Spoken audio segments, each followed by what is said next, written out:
This is the Engwe E26, and with this bike, Engwe have really upped their game. Gone are the tired old e-bike tropes, the missing charged flaps and funny looking plugs. Now we have a fantastic looking e-bike with a UK plug and high quality parts. This might just be the ultimate e-bike. Perfect for the Deliveroos, the commuters and the leisure riders. I honestly had a hard time finding something wrong with this bike, but of course I did, so keep watching to find out. In the box you get the rear mudguard and the rear rack, which you have to install yourself. You get the instruction manual, you get some zip ties and a screw, probably for a mudguard. You get a set of tools, you get a nice posh looking bell, the pedals, an adjustable stand, that's how you adjust it, and a charger, and finally Engwe are supplying a UK plug. It's a 3 amp charger and it'll charge the bike in 5.5 to 6 hours. So let's take a closer look at the Engwe E26. I want to start with this really posh bell. It's like the poshest bell I've ever seen. It's got like kind of this trumpet kind of thing that's going to project that sound in front of you so all the pedestrians know you're coming. Let's just listen to that now. God, listen to that. It just keeps on going.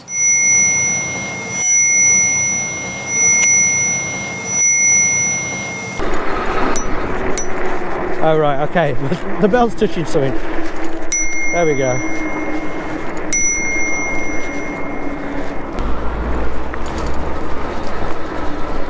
No indicators on the bike. It is like a normal bike. It's not trying to be a motorbike or anything like that. It looks like a bike, but it can go like a moped if you want it to. Right, we got front suspension. That felt nice over that bump. It's lockable, and I believe it's got adjustable, yep, travel. No rear suspension, but it does have a suspension seat post. Boing, boing, boing, like that. Now it's got a nice squidgy saddle, but not only that, it's a suspension saddle, so if I get on it, I'll be able to jump up and down. There we go. I'm not bottoming it out, that's nice. Obviously no back suspension, but those big tyres soak up so much. On normal everyday riding through the streets, you really don't need it. And this isn't really the bike that you take off-road, but however, with the big tyres, it could easily go off-road. Let's just bump up this here, and what I do, I don't really, oof, there we go, I don't even lift it up. You could just bumps up. So I'll go up another one.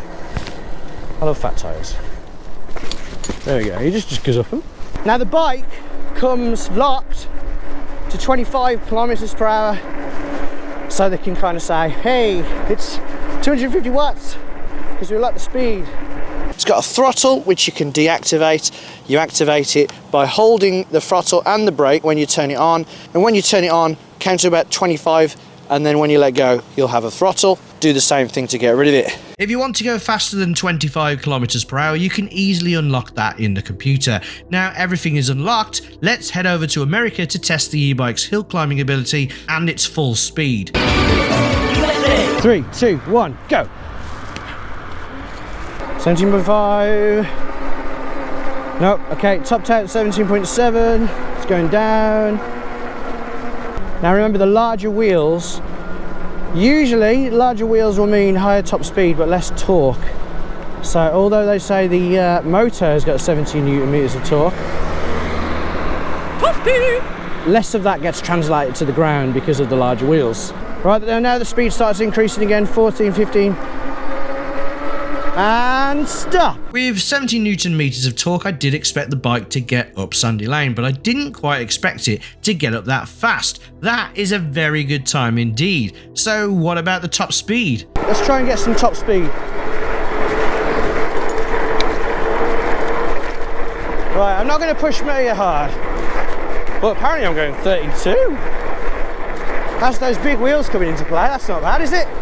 32. GPS says 31. It's alright, that.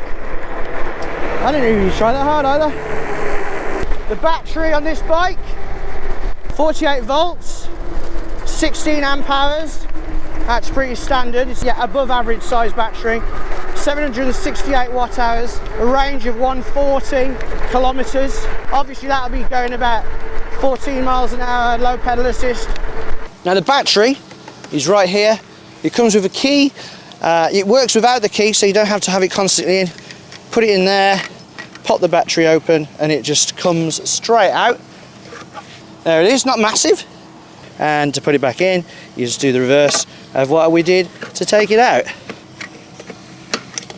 After riding for about 10 miles, the battery had just got to about 4 out of 5 bars and still riding the same as it did when fully charged. Using the top pedal assist or mainly throttle, I would expect about 25 to 35 miles, but on a low assist and doing a lot of the work, I wouldn't be surprised if you could get over 70. But what if the battery did run out?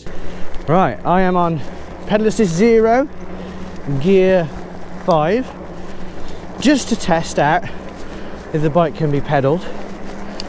And as usual with these fat tyre e-bikes, this one's 4-inch wide tyres, 26-inch of diameter, which means it is harder than average to get going. Is the throttle available? No, the throttle is not available when I'm in pedal assist 0. So just like most fat tyre e-bikes, you wouldn't want to pedal it, but if you had to, you could. Let's go into pedal assist 1, see what kind of speed it wants to give us. You get a nice little lift, I can feel it. Pedal assist 2, tiny bit more. Oh, pedal assist 3, suddenly pedal assist 3 is like, yeah, he wants pedal assist, let's help him. 20 miles an hour. We've got hydraulic brakes with 180mm rotors. And oh, that was damn good. There's the lamppost where I stopped. Back wheel came out a little bit, but not bad at all. Very nice brakes. Gear system is your standard Shimano Tawny, so you know, does the job. Make sure it's well adjusted. This one is. All the gears are fine. It's got nice handle grips with the little wings that stick out, so it looks like, you know, it kind of gives you a little palm, a place to rest. It's a nice feeling e-bike. It's a good position, it feels comfortable. The front light is a bit of a beast actually. It doesn't look like it's much of a light, but it is actually quite big. We've got a light at the back, there we go, and it's a brake light, I'm guessing. Right, it's got the same screen as the Hay bike I reviewed a while back, which is a very nice bike, and it's a nice screen. It's got that kind of car effect, so when you're going, it looks like you're going along the road. It looks like a Tesla avoidance system. Obviously the bike can't do any avoidance, it's a bike. However, whoa, it's windy. It's not the best for seeing in the sun. Like, I can see it, but it's not really clear. Chunky metal pedals.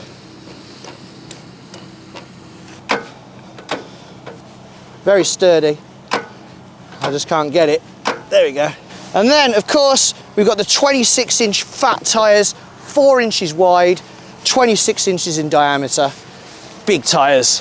And there's that motor, which doesn't have any telltale badges on it saying how powerful it is, but it's a 750 watt motor.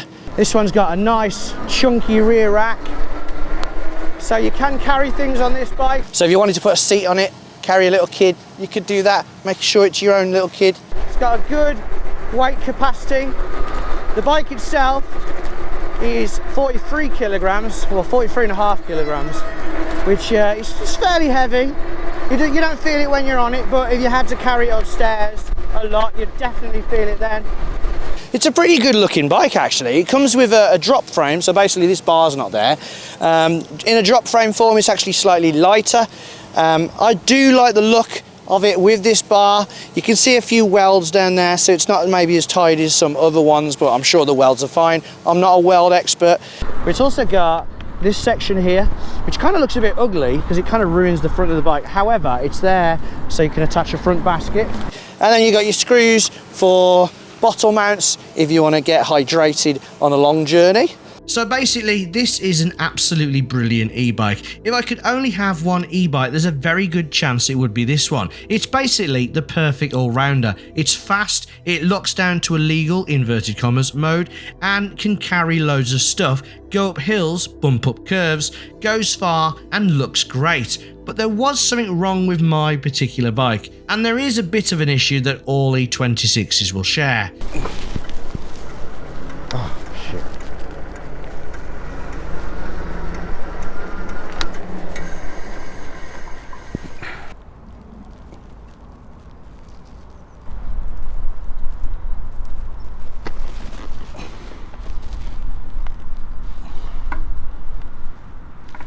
Right, there's a bit of clicking I had to sort out.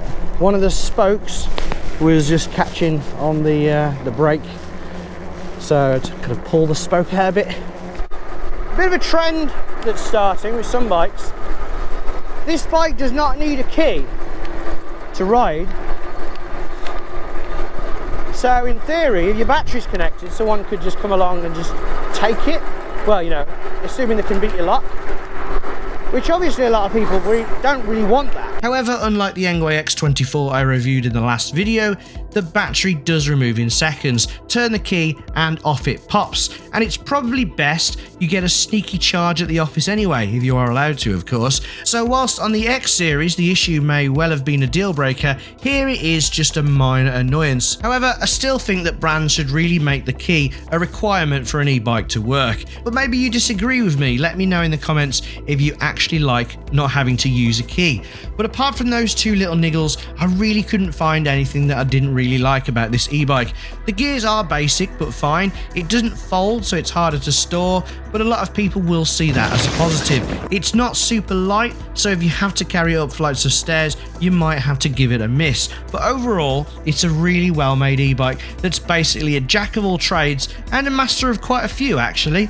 I don't often say this, but I wholeheartedly recommend this brilliant bike. Easily gets up to 30 miles an hour if you want it to, if you unlock it.